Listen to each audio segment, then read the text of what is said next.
I want to start this video with a story about one trader, because what this person just did tells you more about where the global financial system is heading than 1,000 analyst reports, 100 CNBC segments, or any amount of Twitter threads from crypto influencers who are desperately trying to convince you that digital tokens are the future of money. On February 22nd, an on-chain analyst flagged an address on Hyperliquid, one of the largest decentralized trading platforms in crypto, that had opened positions totaling $2.647 million. That is a significant amount of capital. This is not a retail trader gambling with rent money. This is someone with conviction and resources. And the positions this trader opened are extraordinary, not because they are complex, because they are simple, devastatingly, almost insultingly simple. 2 long positions. Gold and silver, 9 short positions, Bitcoin, Ethereum, Solana, DYDX, Avalanche, and 4 others. Long real metal, short digital tokens, every single one of them. And as of the report, this trader is sitting on $573,000 in floating profit. Every short position is in the green except Ethereum and Solana, which are showing approximately $1,000 of floating loss each. $1,000 against $573,000 in gains. That is not a trade. That is a statement. That is someone using real money to declare publicly, on-chain, for the entire world to verify that precious metals are going up and crypto is going down, and the market is proving them right in real time. Now, before I go any further, let me be clear about what this video is and what it is not. This is not financial advice. I am not a licensed financial advisor. I am not telling you to short crypto or buy silver or do anything with your money. I am presenting publicly available data, on-chain evidence, and market analysis. What you do with this information is entirely your decision. Your money, your risk, your responsibility. Consult a professional if you need guidance. I am just the person showing you what the smart money is doing while everyone else is arguing about meme coins. My name is Mr. AG Asian Guy. This channel is about one thing: cutting through the noise in the precious metals market and showing you what is actually happening using data, not hype, not hopium, not YouTube thumbnails with laser eyes. Data, mechanics, history. If that resonates with you, subscribe right now and hit the notification bell, because the story I'm about to lay out is developing in real time, and the next few weeks could be the most consequential period for silver in years. Now, before we go deeper, I want to hear from you. Drop a comment right now. Tell me 2 things. First, where in the world are you watching this from? I ask every video, and every video I am amazed by the answers.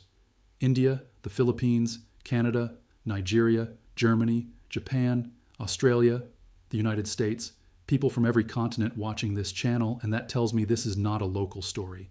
This is global. Second, tell me honestly, right now today, do you hold more silver or more crypto?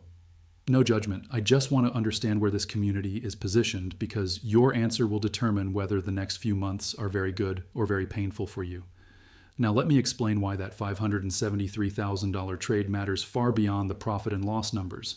Because this is not really about one trader. This is about a thesis. And that thesis is being confirmed by everything happening in the global macro environment right now. The thesis is simple. Real assets are repricing higher. Digital promises are repricing lower. And the catalyst that is accelerating this repricing is something that most retail investors are not paying enough attention to: China versus the United States. Let me explain what is happening and why it matters for every ounce of silver and gold on the planet. China-US tensions are escalating. Not the kind of escalation that makes front-page headlines with dramatic photographs. The kind that shows up in trade restrictions, technology export bans, semiconductor sanctions, rare earth controls, military posturing in the South China Sea, and quiet but aggressive moves by both nations to secure supply chains for critical materials. This is a cold economic war. It does not produce explosions. It produces policy. And policy, unlike missiles, can be sustained for decades. When geopolitical tension between the world's 2 largest economies escalates, capital behaves in a very specific and predictable way. It seeks safety. It moves away from assets that depend on the stability of the system and toward assets that exist outside the system. Assets that do not require a functioning relationship between Washington and Beijing. Assets that do not need SWIFT to transfer. Assets that do not need a server in Virginia to exist. Assets that have been stores of value for 5,000 years, regardless of which empire was rising and which was falling. Gold and silver are those assets. They are not safe havens because some analysts decided to label them that way. They are safe havens because history has proven across every civilization, every conflict, every currency collapse, every empire's decline, that when the world gets dangerous, metal holds its value and promises do not. And right now, in February of 2026, the world is getting more dangerous by the week, not less. Gold in India gained approximately 1,530 rupees in a single week. That is not a small move.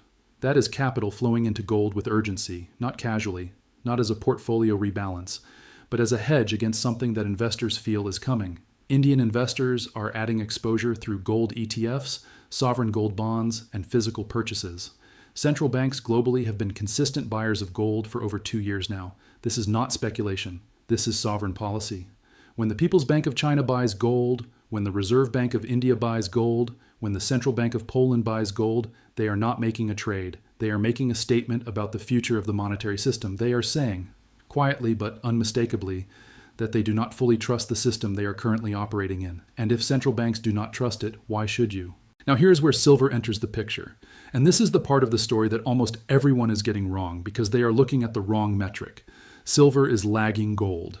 That is a fact.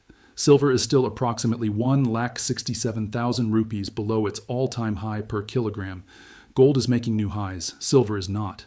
If you look at the surface, it looks like gold is the trade and silver is dead money.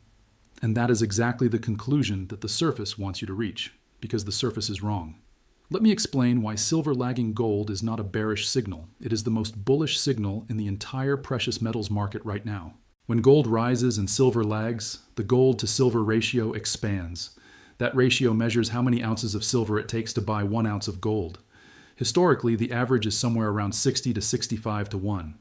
During periods of extreme divergence, the ratio can stretch to 80, 90, even above 100 to 1. And every single time in history that the ratio has stretched to those extremes, it has eventually snapped back. Not gradually, violently, because when silver starts to catch up to gold, it does not move at the same pace as gold. It moves faster, much faster. Silver's thinner market, its higher volatility, its dual role as both a monetary and industrial metal, all of these characteristics mean that when silver decides to close the gap, the percentage move in silver dwarfs the move in gold. Go back and look at 2020. Gold rose from around $1,500 to over $2,000. A strong move, about 30%. Silver during the same period went from $12 to nearly $30. That is a 150% move. Silver did not match gold. It lapped gold. It obliterated gold on a percentage basis. And the trigger for that move was exactly the same setup we are looking at right now. Gold leading, silver lagging, the ratio stretched to extremes, and then the snapback. I am not saying the snapback happens tomorrow. It might take weeks. It might take months. But the setup is there. The ratio is elevated. Gold is leading. Silver is coiled. And when the spring releases, the move in silver will make gold's rally look like a warm-up. Now let me connect this back to the $573,000 trade, because that trader on Hyperliquid did not just go long gold and silver. They went short crypto, all of it. Bitcoin, Ethereum, Solana, the works. And they are profitable on almost every single position. Why? Why would someone simultaneously go long precious metals and short crypto when the crypto community has spent years arguing that Bitcoin is digital gold, that crypto is the future of money, that blockchain replaces the need for physical assets? Because that narrative is breaking. Let me explain what I mean, and I want you to think about this carefully because it challenges something that a lot of people have accepted as truth without ever questioning it. The argument for crypto as a safe haven has always rested on one core claim, that it is decentralized, trustless, and outside the control of governments, that no one can inflate it, freeze it, or confiscate it. And in theory, that is true, but in practice, in the real world where capital actually moves and governments actually exercise power, that theory has been tested and it has failed, repeatedly. When Russia invaded Ukraine, crypto did not surge as a safe haven. It sold off with risk assets. When the banking crisis hit in 2023, crypto moved with equities, not against them. When inflation spiked, Bitcoin did not protect purchasing power. It lost 60% of its value while gold hit all-time highs. When the SEC began regulating exchanges, the entire crypto market seized up. When Binance was pressured, liquidity evaporated. When FTX collapsed, billions in customer assets vanished. Every time the real world has stress-tested the crypto as safe haven thesis, the thesis has failed. Not because the technology is bad, not because decentralization is wrong, but because in practice, crypto trades as a risk asset. It moves with liquidity, with sentiment, with leverage, with the same speculative impulses that drive meme stocks and options gambling. It does not move like gold. It does not move like silver. It does not move like an asset that has been money for 5 millennia. And that hyperliquid trader understands this. They are not making an ideological argument. They are not saying crypto is evil or blockchain is useless. They are saying that in a world where China and the United States are escalating tensions, where central banks are buying gold, where fiat currencies are being debased by structural deficits, where geopolitical risk is repricing everything in that world, the capital flow is from digital speculation toward physical reality, from promises toward metal, from tokens toward tangible assets that do not need a network connection to exist, $573,000 in floating profit, long gold and silver, short crypto. The trade is speaking. The question is whether you are listening. Now let me talk about something that the Indian market specifically is showing, because India is the second most populous country on earth, one of the largest consumers of precious metals in the world. And what happens in India affects the global silver and gold market in ways that Western investors consistently underestimate. Gold in India is being bought through every available channel. Physical gold from jewelers, gold ETFs through brokerage accounts, sovereign gold bonds from the government. The demand is broad-based. It is not just wealthy investors hedging. It is middle-class families preparing for weddings. It is small business owners protecting savings. It is retirees converting rupees into metal because they have watched the purchasing power of the rupee decline for their entire lives. And they have learned, through painful experience, that paper promises erode and metal endures. The fact that gold has gained 1,530 rupees in a single week tells you the urgency is real. This is not passive allocation, this is active hedging. People are watching the China-US situation. They are watching the rupee. They are watching inflation. And they are making a decision that their grandparents made and their grandparents' grandparents made. When the world feels unstable, you hold gold. When the price of gold is rising while the currency is falling, you hold more gold. This is not sophisticated financial analysis. This is survival instinct passed down through generations, and it is showing up in the data right now. But here's what is fascinating about the Indian market. Silver is lagging. As we discussed, silver is still 1,67,000 rupees below its record high per kilogram. In a market where gold is surging, silver is being left behind. And Indian investors, who understand precious metals better than almost any population on Earth because gold and silver are woven into the fabric of their culture, are starting to notice the divergence.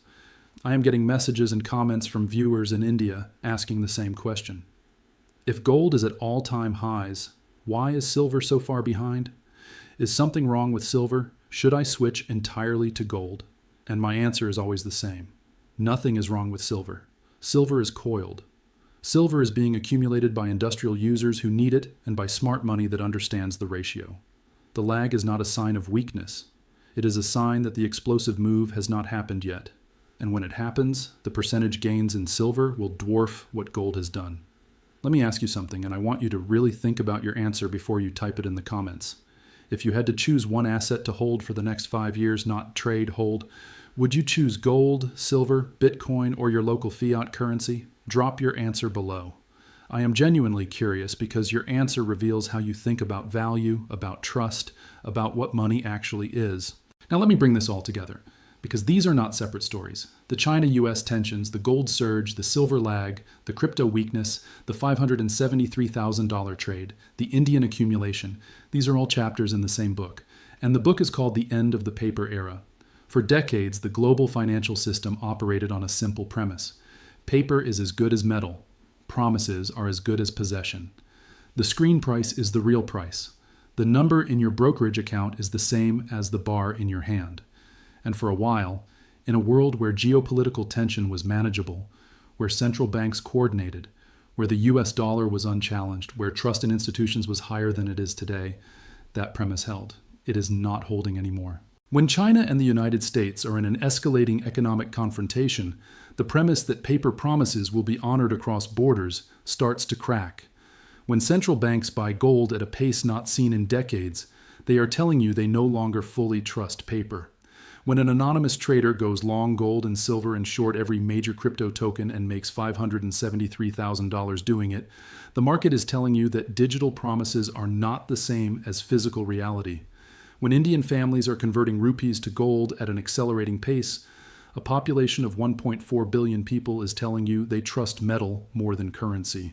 These are not random, disconnected events. This is a pattern. This is the early phase of a global rotation from financial assets toward real assets, from promises toward possession, from digital abstractions toward physical certainty. And silver, the most undervalued, most industrially critical, most supply-constrained precious metal on Earth, is sitting at the center of that rotation with a coiled spring underneath it that is not yet released. The gold to silver ratio is stretched. That is, the spring being compressed.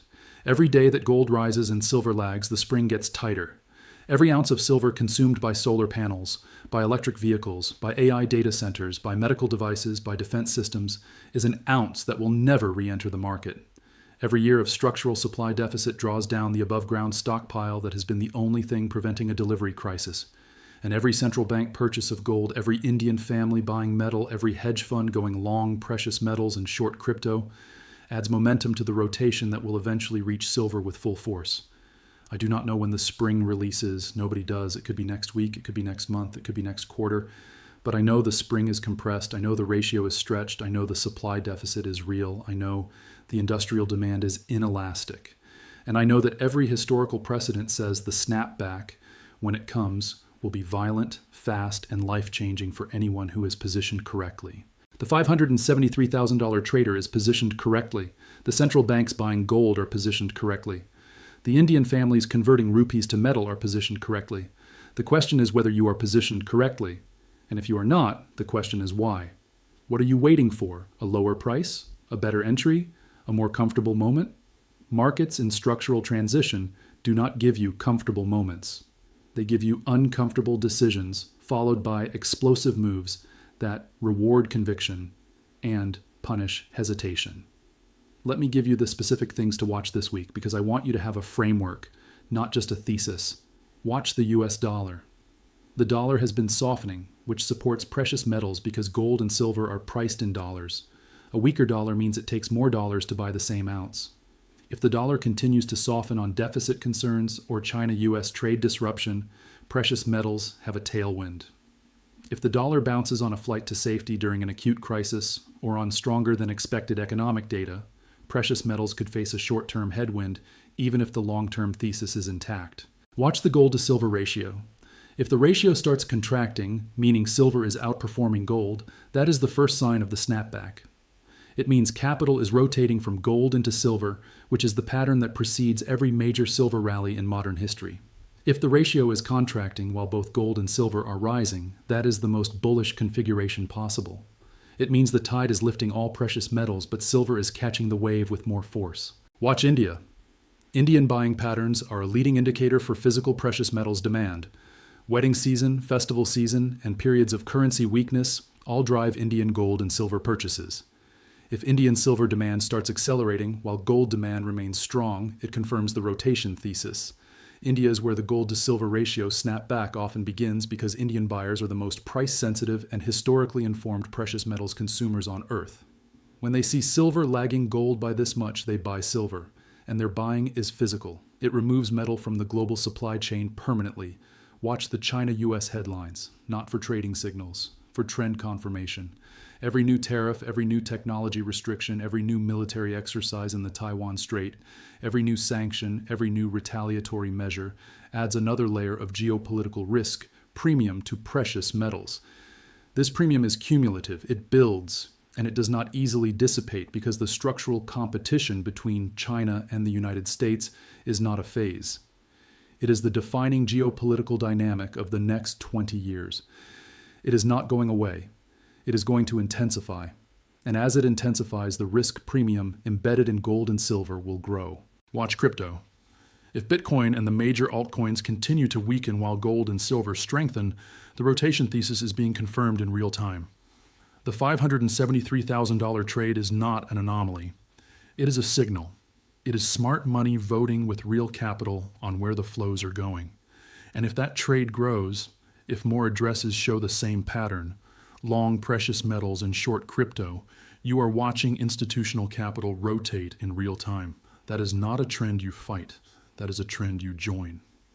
Let me close with this because I want to leave you with a thought that goes beyond charts and numbers.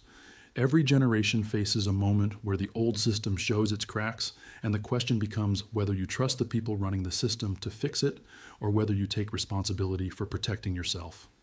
Your parents or grandparents may have faced that moment during a currency devaluation, a banking crisis, a war, a depression. The specifics change. The dynamic does not. The system gets stressed. The people running it tell you everything is fine, and the people who listen to them get hurt, while the people who quietly move their savings into real assets survive and even prosper. This is that moment. The China-US confrontation is not going to resolve neatly. The deficits are not going to shrink. The dollar's purchasing power is not going to magically stabilize. The supply of silver is not going to magically increase. The demand from AI and solar and EVs is not going to slow down. The central banks are not going to stop buying gold. The Indian families are not going to stop trusting metal over paper. None of these trends are reversing. All of them are accelerating. And in the middle of all of this acceleration, silver is sitting there, lagging gold, 1,67,000 rupees below its all-time high. Ignored by most institutional investors, dismissed by crypto enthusiasts, overlooked by mainstream financial media, sitting quietly while every fundamental driver points in one direction. That is not a sign of weakness. That is an opportunity, the kind of opportunity that appears once, maybe twice in a lifetime. The kind where the asset is telling you exactly what it is about to do, and most people are too distracted, too scared, or too committed to the wrong narrative to see it. One trader saw it. They put $2.647 million behind it. They went long gold and silver and short everything else, and they are up $573,000, not in a year, in days. The question is not whether silver catches up to gold. History says it will. The question is not whether the gold to silver ratio contracts. History says it must. The question is not whether real assets outperform digital promises in a world of escalating geopolitical risk. History says they always do. The only question is whether you are positioned for it when it happens. And if you are watching this video, you have no excuse for not understanding what is coming. Subscribe to this channel right now, turn on notifications. I will be here every day this week breaking down the price action, tracking the gold to silver ratio, monitoring the China-US situation, and showing you in real time whether the snapback is beginning or whether we have more coiling to go. This is the most important week for precious metals positioning in 2026 so far. Do not miss it. Drop a comment below. Where in the world are you watching from? Do you hold more silver or more crypto? And do you believe the gold to silver ratio contracts this quarter or later this year? Your answers help me understand this community, and they help shape the content I create for you. I read every comment, every single one. This is not a broadcast. This is a conversation among people who understand what most people refuse to see. That $573,000 trade was not lucky. It was informed. It was convicted. It was based on the same data, the same mechanics, the same historical patterns that I've been sharing with you on this channel for months. The only difference between that trader and most people watching this video is that they acted. They did not wait for permission. They did not wait for CNBC to tell them it was okay. They did not wait for the price to move first and then chase it. They positioned ahead of the move, and the market rewarded them. The next move is coming. The spring is coiled. The ratio is stretched. The geopolitics are escalating. The supply is constrained. The demand is growing. The central banks are buying. The smart money is rotating. Everything is aligned. The only variable left is you. Like this video, if it changed how you see the relationship between gold, silver, and crypto, share it with someone who is still 100% in digital assets and has not considered what happens when the rotation accelerates. And I will see you tomorrow with the Monday breakdown. This is Mimsar AG Asian Guy. The rotation has started. The question is whether you rotate with it or get left behind. I will see you in the next one.